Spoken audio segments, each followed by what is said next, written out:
현실적으로 생각해 봅시다. 바람은 갑자기 생기지 않습니다.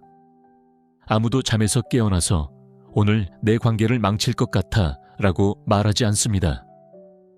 아니, 지붕에 천천히 새는 것처럼 조용하고 인내심 있게 조금씩 커져갑니다. 여기서는 놓친 문자, 저기서는 차가운 눈빛, 조금은 너무 격식적으로 느껴지는 포옹. 처음에는 눈치채지 못합니다. 삶 청구서 일 책임 때문에 너무 바빠서요. 스트레스 때문이라고 치부합니다. 그녀는 그냥 피곤할 뿐이라고요. 그녀에게 할 일이 너무 많다고 스스로에게 말합니다. 하지만 사실 바람은 이미 새기 시작했고 천장이 무너질 때까지, 너무 늦을 때까지, 웃음이 그칠 때까지, 문자가 짧아질 때까지 눈치채지 못할 겁니다. 사랑했던 여자가 당신 맞은편에 앉아있고 그녀는 더 이상 거기에 없습니다. 하지만 아무도 말해주지 않습니다. 바람을 피우는 여자는 흔적을 남기지 않고는 절대 바람을 피우지 않습니다. 그것은 결코 조용하지도 깨끗하지도 토대에 균열이 없는 적이 없습니다. 이 사실을 마음속에 새겨두세요. 그 징후들은 항상 거기에 빵가루처럼 흩어져 있습니다. 그냥 따라가고 싶지 않았을 뿐입니다. 당신은 그녀가 그저 바쁘고 피곤하고 이 모든 게 지나갈 거라고, 그녀에게는 공간이 필요하다고 스스로에게 이야기했습니다. 하지만 그 변명, 그 부드러운 부정 뒤에는 그것을 아는 남자가 있습니다. 그는 그것을 느끼고 무언가 잘못되었다는 것을 감지하지만 아직은 그것을 큰 소리로 말할 힘이 없습니다. 그리고 만약 당신이 그 속이 뻥 뚫리는 듯한 느낌, 무언가 잘못되었다는 조용한 두려움, 새벽 2시에 가슴이 욱신거리는 느낌, 웃음소리가 울려 퍼지던 방에 갇힌 그 침묵을 느껴본 적이 있다면 이 글이 바로 당신을 위한 것입니다. 왜냐하면 여자는 바람을 피울 때 언제나 진흙탕에 발자국을 남기기 때문입니다. 당신이 추적할 수 있는 흔적, 나중에 다시 떠올릴 순간들, 어떻게 그걸 알아차리지 못했을까 하는 생각이 들 것입니다. 그리고 오늘 우리는 그것을 덮어두지 않을 것입니다. 오늘 우리는 당신이 다시 그 징후들을 놓치지 않도록, 당신의 가치에 의문을 품지 않도록 혼란이 아닌 명확함으로 걸어갈 수 있도록 그 징후들을 하나하나 추적할 것입니다. 시작해 볼까요? 첫 번째 징후, 그녀의 관심이 바뀌고 그녀는 그렇지 않은 척합니다. 이 징후는 비명을 지르는 것이 아니라 속삭입니다. 스며듭니다. 심리학 박사 학위가 없어도 느낄 수 있습니다. 그저 그 분위기를 알아차리면 됩니다. 어느 날 그녀는 따뜻하고 호기심 많고 열정적입니다. 당신의 하루는 어땠는지 묻고 당신이 들어오면 미소를 짓고 그저 당신의 손을 잡아줍니다. 다음 날 당신은 마치 그녀의 얼굴을 하고 낯선 사람과 이야기하는 것 같습니다. 그녀는 당신의 회의가 어떻게 진행되었는지 묻지 않습니다. 그녀는 당신의 이야기, 심지어 그녀가 좋아했던 이야기에도 더 이상 웃지 않습니다. 그녀는 당신 엄마의 생일이나 당신이 조개류에 알레르기가 있다는 것을 잊어버립니다. 그녀는 당신을 잊어버립니다. 그리고 당신이 그 문제를 꺼내고 이봐 뭔가 다른 느낌이야 라고 말하면 그녀는 너 생각이 너무 많아. 그냥 피곤했던 거야. 네가 불안해 하는 거야. 라고 말할 거예요. 하지만 사실은 이렇습니다, 형제요. 여자들은 아무 이유 없이 갑자기 멀어지지 않아요. 감정적으로 그냥 다쳐버리는 것도 아니고요. 감정적 투자가 다른 곳으로 옮겨갈 때 멀어지는 거죠. 다른 남자든 환상이든 아니면 그저 자유와 도피에 대한 생각이든 그 초점은 더 이상 당신에게 있지 않아요. 그리고 그것이 바로 첫 번째 진짜 균열이에요. 배신처럼 보이지도 않고 그렇게 들리지도 않지만 사실 배신이에요. 감정적 거리가 육체적 배신의 첫 단계이기 때문이죠. 두 번째 신호, 그녀는 사소한 것까지 숨기기 시작한다. 바람 피우는 건 침실에서 시작되지 않아요. 영화에서처럼 키스 스킨십 호텔방에서 시작된다고 속여요. 하지만 현실에서는 침묵 속에서 시작되죠. 그녀는 예전에는 모든 걸 말해줬어요. 심지어 지루한 것까지요. 수잔이 직장에서 뭐라고 했는지, 점심에 뭘 먹었는지, 배달원에게 개가 짖었는지까지요. 하지만 이제는 그냥 힘든 하루였어 라고 말하고는 가버리죠. 아무런 세부적인 내용도, 이야기도 따뜻한 말도 없이요. 처음에는 눈치채지 못하죠. 우리 모두 힘든 날을 보내니까요. 그렇죠. 하지만 곧 그녀의 말만 조용해진 게 아니라 그녀의 존재 자체가 조용해졌다는 걸 알게 돼요. 예전에는 휴대폰을 카운터에 놓아두곤 했잖아요. 그렇죠. 잠금 해제된 채로 앞면이 위로 향하게 하고 알림이 뜬 채로요. 별일 아니었어요. 하지만 이제는 휴대폰이 앞면이 아래로 향하게 하고 은행 금고보다 더 단단히 잠겨 항상 그녀의 손에 쥐고 있어요. 샤워할 때도 손이 닿는 곳에 있죠. 당신은 농담을 하죠. 그녀는 너무 과장하는 거야. 날 안 믿어 라고 말해요. 그리고 갑자기 당신은 나쁜 사람이 되어버립니다. 질투하고 불안하고 통제하려 들죠. 하지만 형제여, 여기서 진짜 무슨 일이 일어나고 있는지 못 본 척하지 말자. 그녀는 구획을 나누고 있어. 그녀는 자신의 삶을 두 갈래로 나누고 있어. 여전히 당신과 함께하는 자신의 모습과 조용히 천천히 미끄러져 나가는 자신의 모습. 여자는 떠나기 위해 문 밖으로 나갈 필요가 없어. 때로는 머물지만 중요한 모든 것을 가져가기도 해. 진실, 웃음, 충성심. 몸은 여전히 방 안에 있을지 몰라도 마음은 짐을 싸고 있어. 바람 피우는 여자는 마법사가 돼. 한 손으로 주위를 돌리고 있어. 봐, 모든 게 괜찮아. 넌 그냥 편집증에 걸린 거야. 다른 한 손으로는 네가 봐서는 안 될 것을 숨기고 있어. 연막과 거울이야. 미소를 곁들인 조종이지. 그리고 만약 네가 스스로 미쳤다고 생각하기 시작하고 가슴 깊은 곳에서 느끼는 감정을 의심하기 시작한다면 그건 그녀가 거짓말보다 더 강력한 무언가 감정적 가스라이팅을 터득했기 때문이야. 그녀는 당신이 현실에 의문을 품게 하고 당신이 너무 예민한 건 아닌지 생각하게 만들고 그녀가 변하고 있다는 것을 알아차린 것에 죄책감을 느끼게 할 겁니다. 하지만 마음속 깊은 곳에서 당신은 항상 알고 있었을 겁니다. 에너지는 거짓말을 하지 않으니까요. 여자의 존재감, 노력, 말투, 이 모든 것이 그녀의 마음이 변하면 변합니다. 그리고 가장 끔찍한 점은 그녀는 여전히 당신이라는 사실을 숨기려 한다는 것입니다. 당신을 혼란스럽게 할 만큼만 말이죠.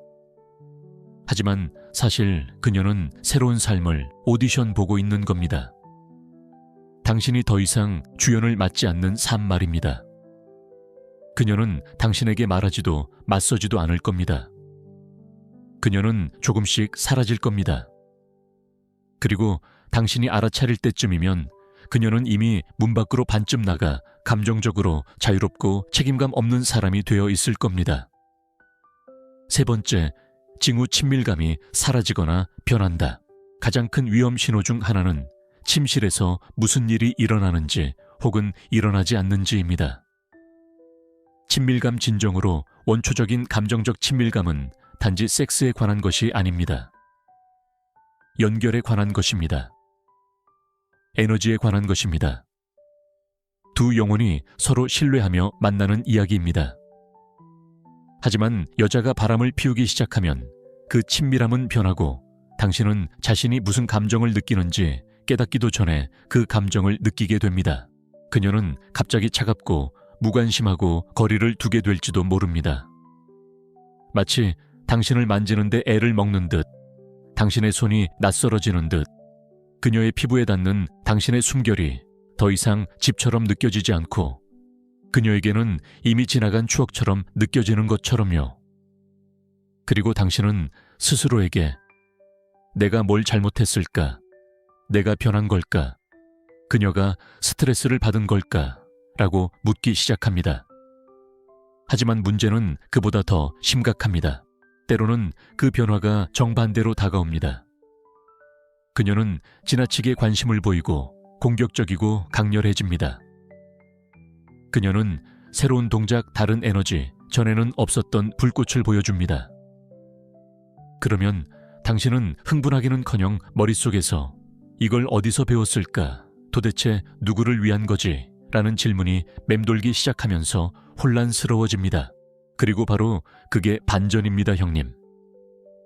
차갑거나 선격이 과다한 두 가지 상황, 모두 여성이 바람을 피울 때 단순히 자신의 몸을 공유하는 것이 아니기 때문에 신호입니다. 그녀는 자신의 친밀감이라는 화폐를 다른 곳으로 돌리고 있습니다. 그리고 친밀감은 돈처럼 한계가 있습니다. 한 번에 두 곳에 쓸 수 없습니다. 그럼 무슨 일이 일어날까요? 그 화폐는 당신과 함께 고갈되거나 연기처럼, 은폐처럼, 피해 복구처럼 과장됩니다. 섹스는 세 가지 중 하나가 됩니다. 평화를 유지하기 위한 자빌 연기, 아무 문제도 없다고 생각하게 만드는 연출된 쇼, 혹은 변장한 고백, 자신의 죄책감을 달래려는 노력. 하지만 한 가지 더 이상 현실적이지 않습니다. 당신은 그 여파를 느낄 것입니다. 그녀가 당신을 안는 대신 몸을 뒤집을 때, 두 사람 사이의 침묵이 밤보다 길어질 때, 가까이 지낸 후 전보다 더 외로움을 느낄 때, 마치 유리병 너머로 누군가에게 키스하는 것과 같습니다. 똑같이 보이고 똑같이 들리지만 공허합니다. 그건 사랑이 아닙니다. 그건 연결이 아닙니다. 그건 일시적인 단계가 아닙니다. 그건 배신의 잔재입니다. 왜 그녀가 이렇게 멀게 느껴질까? 라고 생각하며 잠 못 이루는 밤을 보내게 될 겁니다. 정답은 그녀가 이미 멀게 느껴지기 때문입니다. 그녀의 몸은 여전히 당신 옆에 있지만 영혼은 다른 곳에 있습니다. 그녀의 생각은 다른 누군가와 함께 있습니다. 그녀의 마음은 당신이 초대받지 않은 세상을 즐겁게 하고 있습니다. 그리고 형제여, 이것이야말로 가장 잔인한 상실의 형태 중 하나입니다. 다섯 번째 징후, 그녀의 미래 계획에 더 이상 당신이 포함되지 않습니다. 이것은 다른 느낌을 줍니다. 비명이나 싸움으로 찾아오는 것이 아닙니다. 고요함, 천천히 밀려오는 일종의 감정적 안개와 함께 찾아옵니다. 하지만 일단 그곳에 도달하면 당신은 더 이상 미래를 볼 수 없습니다. 적어도 두 사람이 꿈꿔왔던 미래는 말입니다. 어느 날 그녀는 내년 여름에 휴가를 갈 때라고 말합니다. 다음 날은 여행을 더 많이 가고 싶어 라고 말합니다. 우리가 아니라 나라고요. 예전에는 우리가 함께 집을 구할 때라고 했지만 이제는 이사를 갈까 생각 중이야 라고 말합니다. 그리고 그것은 단순한 말이 아닙니다. 그 분위기, 설렘의 부재, 공유된 비전의 부재, 우리에서 나로의 전환이요. 미묘하고 어떤 선언 없이 아주 작은 방식으로 일어나기 때문에 쓰라립니다. 그녀가 당신을 자신의 미래에서 천천히 지워내고 있다는 사실조차 깨닫지 못합니다. 그녀는 지금의 성장 공간 치유에 대해 이야기하지만 당신과 함께하는 이야기는 아닙니다. 함께 치유하고 싶어 라고 말하지 않습니다. 시간이 필요해, 거리가 필요해, 문제를 해결해야 해 라고 말합니다. 그리고 당신이 이 모든 것에서 내가 어디에 속하죠? 라고 물었을 때 그녀는 마치 당신을 포함시킬 생각은 전혀 해본 적도 없는 듯 혼란스러워 보였다. 바로 그때 깨달았다. 그녀는 이미 헤어질 계획을 세우고 있었고 당신은 그저 통보만 기다리고 있었다. 그래서 당신은 자신의 관계에서 마치 유령처럼 느껴졌다. 그래서 그녀의 눈이 더 이상 당신과 마주칠 때 빛나지 않았다. 그래서 모든 것이 마치 연옥에 떠 있는 것처럼 느껴졌다. 그녀의 마음속에서 그녀는 이미 모든 것을 극복했다고 생각했기 때문이다. 단지 아직 짐을 싸지 않았을 뿐이다. 당신은 아직 문 앞에 서 있고 그녀는 이미 길 건너편에 있다. 감정적으로 자유롭고 영적으로 멀어져 있었다. 당신은 이제 막 메모를 따라잡고 있었다. 그리고 나는 이것이 대부분의 남자들이 깨지는 지점이라는 것을 안다. 그들은 애원하고 협상하고 더 나아지려고 노력한다. 그녀가 이미 지킬 가치가 없다고 결정한 것을 고치려고 노력한다. 하지만 그러지 마라. 쫓아다니지 마라. 애원하지 마라. 위축되지 마라. 오빠 자신을 찾기 위해 자신을 잃어야 했다면 그녀는 애초에 진정한 당신의 것이 아니었을 테니까. 더 큰 진실 바람피우는 건 우연한 행동이 아니야. 그건 과정이고 연결이 천천히 침식되는 과정이지. 여자는 다른 남자를 만지는 순간 바람피우는 게 아니야. 감정적으로 당신과의 연결을 끊고 다시는 연결하지 않겠다고 조용히 결정하는 순간 바람피우는 거야. 바로 그때부터 시작이지. 낮에는 노력을 멈추고 밤에는 침대에서 당신을 쳐다보지 않아. 일주일이 지나면 계획에 당신을 포함시키지 않아. 한 달이 지나면 당신이 이미 가진 것의 가치를 더 이상 보지 못한다고 말하지 않고 더 많은 것을 찾기 시작해. 징후는 항상 존재하지만 그걸 알아챌 만큼 용감해야 하고 그럴 때 물러설 만큼 강해야 해. 왜냐하면 여기에 냉정한 진실이 있기 때문이야. 누군가 당신의 경계를 한 번 넘도록 내버려 두면 다시는 그렇게 해도 괜찮다고 가르친 셈이 되기 때문이야. 그렇다면 어떻게 해야 할까? 깨어 있어야 해. 현실에 안주해야 해. 본능에 따라야 해.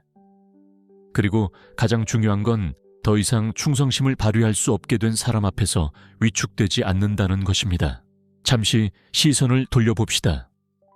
바람피우는 행위는 왜 우리를 이토록 깊이 파괴하는 걸까요? 단순히 깨진 신뢰 때문만은 아닙니다. 꿈의 죽음 때문입니다. 두 손으로 쌓아 올린 미래가 서서히 무너지는 것입니다. 우리가 나가 되어 그 잔해 속에 남겨진 당신은 그 모든 것이 과연 진실이었을까 하는 의문을 품게 됩니다. 하지만 오늘 당신이 들어야 할 진실은 이것입니다. 그것은 진실이었습니다. 당신의 노력, 당신의 충성심 그녀에 대한 당신의 믿음 그 모든 것이 진실이었습니다. 비록 그녀의 헌신이 조용히 배경에서 사라졌다 하더라도 말입니다. 하지만 대부분의 남자들이 놓치는 진실은 이것입니다. 이것은 단지 그녀에 대한 것이 아닙니다. 당신에 대한 것입니다. 이것은 당신이 사랑이라는 이름으로 참아왔던 것들, 희망이라는 이름으로 무시했던 신호들, 그녀 곁에 누워 외로움을 느끼며 스스로를 탓했던 밤들에 대한 것입니다. 하지만 그 이상은 아닙니다. 오늘 당신은 깨어납니다. 오늘 당신은 다른 사람의 배신에 대해 더 이상 변명하지 않습니다. 오늘 당신은 그녀를 미워하는 것이 아니라 당신을 선택함으로써 당신의 힘을 되찾습니다. 진실은 누가 당신을 속이는지는 통제할 수 없지만 다음에 무슨 일이 일어날지는 통제할 수 있다는 것입니다. 보너스 팁 그녀가 어떻게 회복하는지 살펴보세요. 이것은 가장 간과되기 쉬운 신호이자 가장 중요한 신호입니다. 모든 커플은 문제를 겪습니다. 모든 관계는 힘든 시기를 겪습니다. 하지만 진정한 사랑과 가짜 충성심을 구분하는 것은 상황이 어려워졌을 때 그녀가 어떻게 행동하느냐입니다. 그녀는 당신에게 기대는 걸까요? 아니면 더 멀어지는 걸까요? 그녀는 마음을 여는 걸까요? 아니면 당신을 차단하는 걸까요? 그녀는 관계를 위해 싸우는 걸까요? 아니면 그저 관계 안에서만 싸우는 걸까요? 진정으로 당신의 것이 된 여성은 상황이 불편해질 때 사라지지 않습니다. 그녀는 침묵 속으로 물러나지 않습니다. 그녀는 덜 주는 것을 공간이라고 부르지 않습니다. 그녀는 힘들고 어수선할 때에도 나타납니다. 그러니 그녀가 더 이상 당신과 함께 회복하지 않더라도 그녀는 이미 당신 없이 다시 일어설 수 있습니다. 그리고 친구여, 그것이 바로 당신의 신호입니다. 자, 이제 뭘 해야 할까요? 당신은 이미 신호를 보았습니다. 진실을 들었습니다. 당신은 아픔을 느꼈을 겁니다. 그리고 이제 혼란보다는 명확성을 선택할 때입니다. 추측을 멈추고 정당화를 멈추고 이미 떠난 사람을 기다리지 마세요. 그녀에게서 마무리를 바라는 게 아닙니다. 당신 안에 있는 용기가 필요합니다. 그러니 제가 당신에게 바라는 것은 이것입니다. 영혼 속에서 명확성을 느낀다면, 감정적 방치를 더 이상 참지 않는다면, 당신의 가치에 대한 의문을 더 이상 품지 않는다면, 오늘이 당신이 감정적으로 쫓겨난 곳에 더 이상 머물고 싶어 하지 않는 날이 되기를 바랍니다. 그리고 거짓말에 지치고 조종에 지치고 관계를 유지하는 유일한 사람이 되는 것에 지쳤다면 구독하세요. 이 채널에서는 그림자를 쫓지 않습니다. 우리는 마음을 예리하게 합니다. 그녀를 되찾는 방법을 가르치지 않습니다. 다시는 자신을 잃지 않는 방법을 가르칩니다.